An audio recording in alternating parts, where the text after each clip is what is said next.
Well, let's first start with how not to succeed. You've got two of my, again, two clips from my favorite cartoon, Dilbert, that says that because we've pointed out in the last slide, M&As don't always go very well. It's easy to make fun of companies when they do it poorly.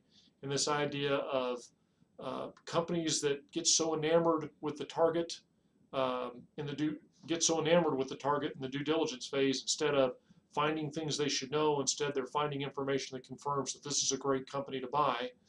Um, Negotiations go badly, and the target becomes the master of the negotiations. And then it just simply points out that a lot of times the market reacts very poorly to M&A moves. So what does it take to succeed? The economic logic for consolidation M&A is that you're going to be able to pull out cost and perhaps gain some market power. You need to make sure that you can do that. Perhaps one of the most successful recent consolidation M&As has been Delta's acquisition of Northwest Airlines. Well, they've done an excellent job of hitting their cost cutting and their synergy targets. And they've also, by pulling capacity out of the system, been able to keep their pricing power strong. This is kind of a negative thing for the consumer. It's a market power issue. By pulling capacity out, people are going to pay more for the capacity that's left, and Delta has done that very well. They've also done an excellent job of integration. Merging the information technology systems of the two airlines was quite a challenge, and they had some hiccups, but on the whole, they were very successful. Perhaps more important, they were even more successful in integrating the two workforces. Northwest had a history of very acrimonious labor management relations, Delta much better, and it seems like so far the Delta way has won out, and the management and labor are getting along a lot better than Northwest ever got along with its own management. Then you've got, in an extension M&A, you've perhaps got some cost savings available, but you also need to try to reap on the synergy.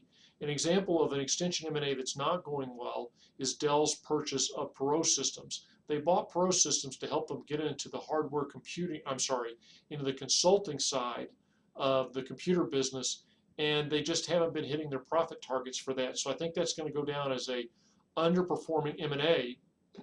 And in part, it was probably because they didn't understand the synergy that was really there. They were trying to become more like IBM, and it hasn't worked out very well for them. Then in the M&A as entrepreneurship, really the focus becomes talent retention. And again, we saw that in Cisco in its heyday did a great job of retaining the talent. So you have to look at talent retention, cultural compatibility, and are they really going to generate the value in the product line that we think they are? Let me give you a funny example of that. One of the most, or a very active acquirer out in the Silicon Valley space has been this high-tech company called Walmart. Yeah, I said Walmart. Walmart's been pretty active buying up small companies that they think they have pieces that work for them. For example, Walmart is undergoing a test where you can take your smartphone and you can scan the barcodes of all your products as you buy them. And then you say, boop, I want to check out. And you go to the checkout stand, and instead of having to get everything out of your cart and move it around, you just hold up your phone. It scans your QR code and goes, boop, that'll be $107.91. And you don't have to dump everything out of your cart. They got that technology by buying a startup out of Silicon Valley. And I recently read that the two founders of that company left Walmart. Is that a failure? It's hard to say. Maybe they've gotten everything out of those founders that they needed and they're going to be successful. It'll be interesting to watch. Probably the single largest piece of advice in an M&A is don't overpay. In fact, there's one book that says any M&A that costs more than a 25% acquisition premium is too much. Now, what do we talk about with an acquisition premium? This is normally oriented towards a publicly traded company. And so what you do is you look at the stock price before any word had leaked out that the company might be in play for an acquisition, and then you see what happens to the stock price on the day the acquisition makes public press. So in the example of the Dell and Perot merger that I told you about earlier, their stock was what, $17.91 pre-announcement, and then Dell said they were going to pay $30 a share. Well, if you do the math, that's a 68% premium. Wow, that's a lot of premium. That says that Perot Systems has to become worth an additional 68% more just by Dell rolling it up. And you can see why that acquisition premium is a problem, in part because it takes up a lot of the financial capital of the acquiring company. It matters whether it's a stock deal or whether it's a debt deal, but either one of them puts a certain weight on the company. And the feeling is that once you put this weight on the company, it can't always execute. But here's where this can be overblown. As I make this video, Facebook just announced they're buying WhatsApp for $19 billion. It's like $350 million per employee. Hard to imagine that company's not overpriced. But then you say to yourself, $19 billion is a lot of money, but do I think that Facebook is going to be financially constrained by having paid that price? Probably not. Now, let's move a couple of decimal points on that deal. Let's imagine they purchased them for $19 million. Is it possible for Facebook to buy a company at $19 million and worry about it being overpriced? It's a rounding error in their financial calculations now. So that's why the premiums can be a little bit deceptive. It has to do with the overall price and how much is it in relation to what the parent company or the acquiring company really has going on. When does the premium tend to get out of control? When the M&As go hostile or when you get multiple bidders. An example of what happens to an M&A that goes hostile is when Kraft finally got Cadbury into its clutches. When all was said and done, you can see on the chart, Kraft had to pay a 45% acquisition premium to Cadbury, and that was because they kept having to up the price, up the price, up the price, up the price, and take it directly to the shareholders. So one of the things you want to do is you want to keep it friendly. A, because it will tend to minimize the acquisition price, you hope, and B, because it will aid the integration. And then you want to get it done. When these acquisition plays go into motion, what's all the talk around the water cooler? Am I going to lose my job? You're going to lose your job? What's going to happen? What's going to happen? What's going to happen?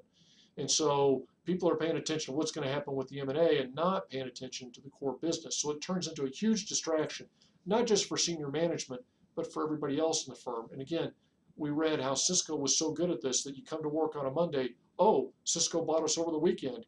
Here's our new business cards. Here's our new email address. They were the masters at that. And then you've got to pay attention to the integration. You've got to have compatible cultures, or you've got to work the culture fit very aggressively. This is almost like organ rejection with an M&A. If you don't get that stuff right, if it's not a good match or you don't work to make it a good match, it's not going to work long haul. And it's kind of like a marriage. You can spend a lot of time getting the deal done, so to speak, planning this ornate wedding, makes the papers, it's very splashy, it's very sexy, and then you got to live the rest of your life happily ever after. And that's where you could say the real work begins. It was interesting to me, I read a recent article by Jack Welch, and we've talked about who Jack Welch is, and I saw, who does he say? Well, what does he say makes for great M&As? And you'll see that these line up almost perfectly with the points on the previous slide. There's something I want to talk about where it talks about no conqueror syndrome, and that is you got to keep the best people regardless of which company they worked for previously. Interesting to watch American Airlines right now and its acquisition of U.S. Airways, although it was really kind of the other way around. How much talent from American is U.S. Airways going to retain in its top management team? It'll be interesting to see. Why do these things tend to go wrong, both in M&As and in diversification moves? We're going to talk more about these as the course goes on, but one, people get enamored with being big. Two, people think they can make things work when others can't, so you could call it ego or hubris. And three, people are really motivated to make it work, not because it's great for the shareholders, but because they think it's going to be great for their jobs. We're going to have a great time talking about M&As in the future because they are such a big part of corporate strategy, and you can see so much of strategy playing out through the M&As. They're not a panacea, but done well, as in, for example, the case of Delta and Northwest, it can be very profitable. Look forward to our follow-on discussions.